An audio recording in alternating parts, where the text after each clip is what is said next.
राम राम मित्रांनो, मी वैभव दातोंडे. स्वागत आहे परत एकदा आपल्या सर्वांचं आपल्या मिनी ब्लॉग मध्ये.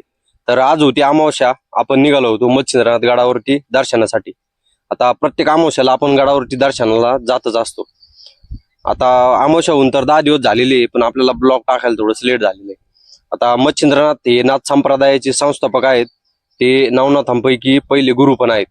आता त्यांना नवनारायणचे अवतार पण मानलं जातं आणि त्यांची उत्पत्ती समुद्रातील एका माशाच्या पोटातून झालेली आहे.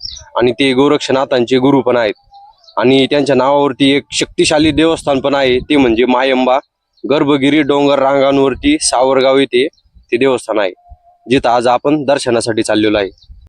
त्यानंतर आपण गडावरती पोहोचलेलो आहे आणि अमावस्या असल्यामुळं आज गर्दी पण भरपूर गर्दी आहे इथं. आणि रोज दुपारी 12 वाजता नाथांची आरती होत असती, तर आपण बरोबर आरतीला इथं पोहोचलेलो आहे. त्यानंतर इथं लगेच आरती पण सुरू झालेली होती आणि आरतीच्या वेळेस इथं डायरेक्ट भूतांची जत्रा भरत असते. कोणाला जर भूत बघायचे असतील तर त्यांनी डायरेक्ट इथं नाथांच्या दरबारामध्ये यायचं भूत बघायला. आणि कोणाला भूतप्रेताचं काही अडचण जर असेल तरी पण त्यांनी इथं नाथांच्या दरबारामध्ये यायचं. इथं काही पण असू द्या, सगळं पळून जात असतं.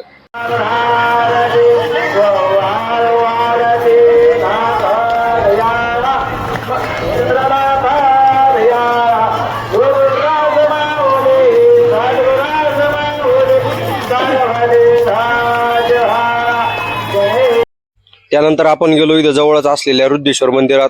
आता हे रुद्रेश्वर मंदिर म्हणजे महादेवाचं मंदिर आहे. आता इथं असं म्हणतात लोक का इथं महादेवांनी रुद्र रूपामध्ये येऊन देवाच्या पंक्तीला तूप वाढलं होतं, दर्शन वगैरे घेतलं, प्रसाद घेतला.